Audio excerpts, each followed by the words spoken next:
In this class, we're going to study the rise of the United States to global predominance. That is global predominance in the second half of the 20th century.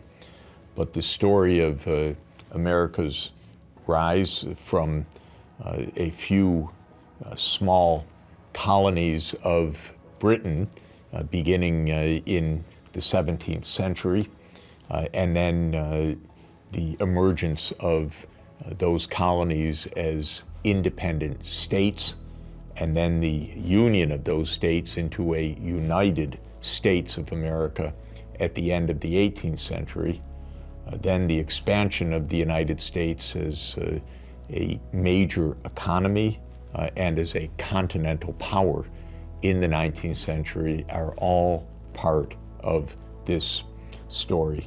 A rather remarkable story, and one worth telling not only because it's very interesting and important in its own right, but because of the distinctive role that the United States has played in global affairs, especially since the end of World War II, because it's in that period, from 1945, the very end of World War II, until today, but especially in the second half of the 20th century, that the United States was far and away the world's predominant power. So this is a story with long roots that date back to the fifth age of globalization, the establishment of transoceanic empires. And remember, many European powers came to settle and colonize the Americas. And when we speak of today's United States of America, of course, the French were here. Of course, and I say here because I'm speaking to you from New York City, after all, my hometown.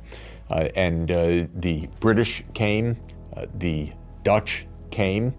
I live in Manhattan, which was originally New Amsterdam. I live a block away from Amsterdam Avenue, which is a relic of the time that Holland was temporarily the imperial power over Manhattan and what would become New York City, New York, of course, a new part of Britain. So we see, of course, the signs of the European colonialism of the fifth age of globalization everywhere we look in the United States. During the 19th century, the United States was an early industrializer compared to most of the world, but was a later industrializer, a late industrializer compared to Britain. Britain led the way with industrialization, and American businessmen and entrepreneurs tried to steal every bit of technology that they could to open up factories within the new United States. When the U.S. was born or created out of the independent colonies that first declared their independence from Britain in 1776 and then fought the British and won, although it was really the French that played the decisive role in enabling the American colonies to win that war. Then the states, now independent, came together and created a new nation. And that new nation was marked by several distinctive features. One of the glorious features was a written constitution, a constitution written down more systematically than had ever happened in modern history and perhaps in any history, because the U.S. Constitution, negotiated in Philadelphia in 1787, spelled out the organization of the new state and its powers and the respective powers of the new national or federal government. relative to the powers of the states. And it included a Bill of Rights as the first 10 amendments of that Constitution to ensure political rights of the citizens of the new United States. So that was one marked, indeed unique characteristic of the United States. Another, far less glorious, is the U.S. Was born as two different kinds of economies, albeit very much interconnected.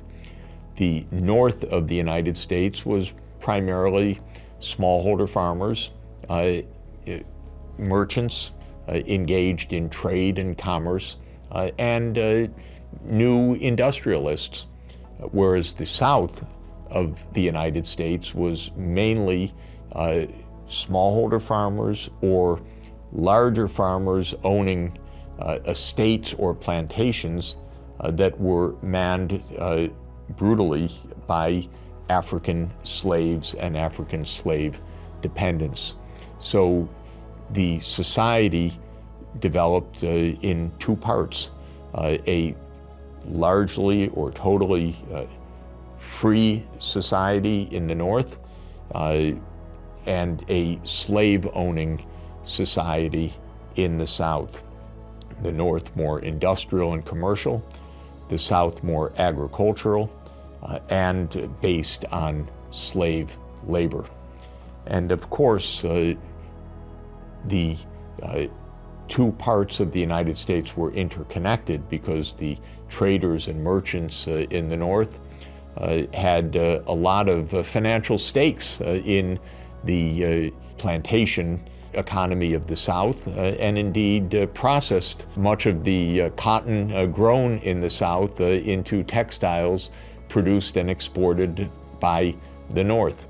And so the economies were absolutely interconnected, but the social organization and the legal underpinnings and political underpinnings were sufficiently different that the conflict between North and South raged for the first 70 years of the Republic, and every time the United States expanded westward, there was a debate about whether the new lands would be slave-holding lands or free farm lands, freeholder lands.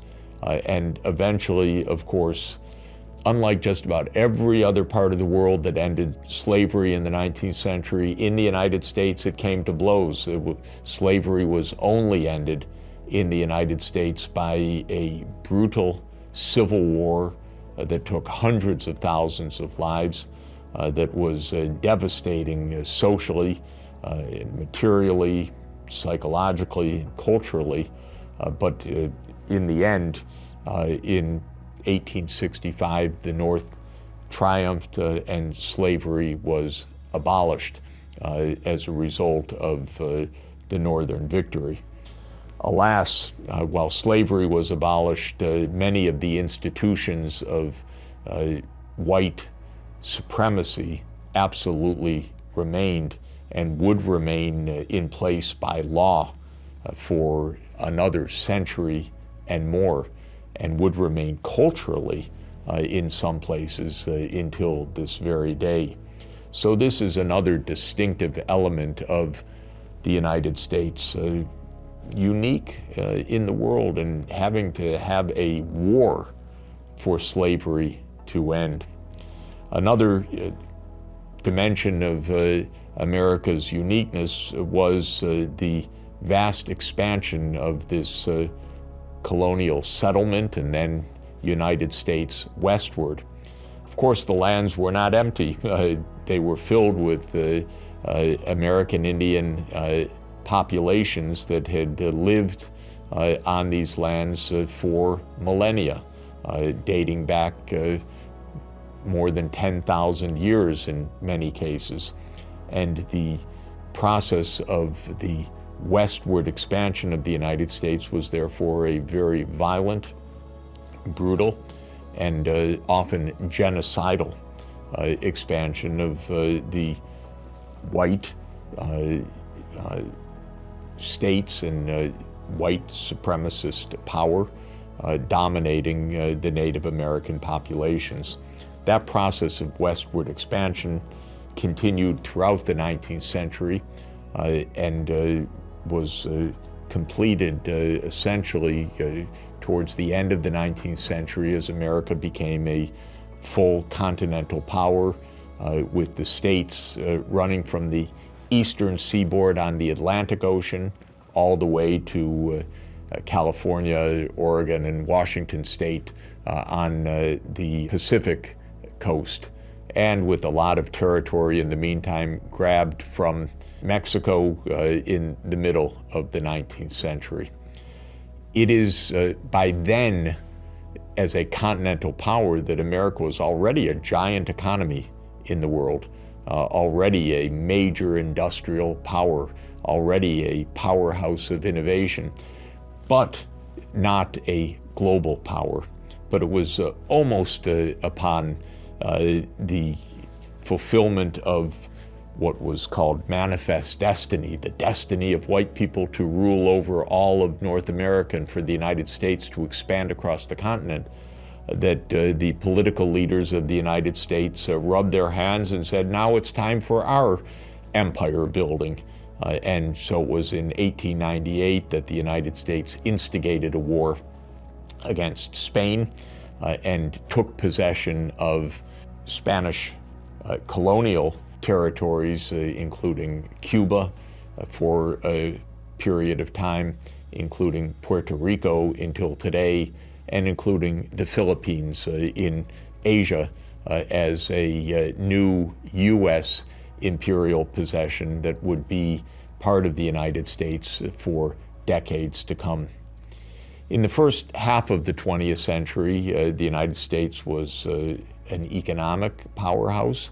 It became militarily more influential. It tipped the balance towards Britain and France in World War I and against the Central European powers of Germany and the Habsburg Empire in World War I, so it played a decisive role there, but still not an overwhelming role in global affairs. That would come after two world wars, 1914 to 1918, and in Europe, 1939 to 1945, and a Great Depression in between. So that by 1945, at the end of two world wars and a Great Depression, Britain, the leading power of the 19th century, was exhausted. America, on the other hand, not touched by war itself on American territory except for one day, Japan's attack on Pearl Harbor on December 7th, 1941, emerged as an industrial superpower, a technological might, the country that had invented the atomic bomb, and the country that dominated world affairs. So America's preeminence in global affairs really begins at the end of World War II. One can think of the baton passing, as it were, from the British Empire to the heir of the British Empire, also the Anglo-Saxon civilization created by Britain in earlier centuries, now the United States becoming the predominant power, one could say the global hegemon. Well, let's go have a look. This is my home territory. I live in New York City, in what was New Amsterdam and now is New York. I see all around me not only the signs of America's financial preeminence on Wall Street and commercial preeminence in the skyscrapers of Midtown New York, but also all of the signs of New York's early expansion, the first port at the base of Manhattan, the northward expansion of this New York in Manhattan, taken or purchased, supposedly from Native Americans for ownership by the European powers. So one can still trace the colonial roots and can see before our eyes the rise of a world superpower.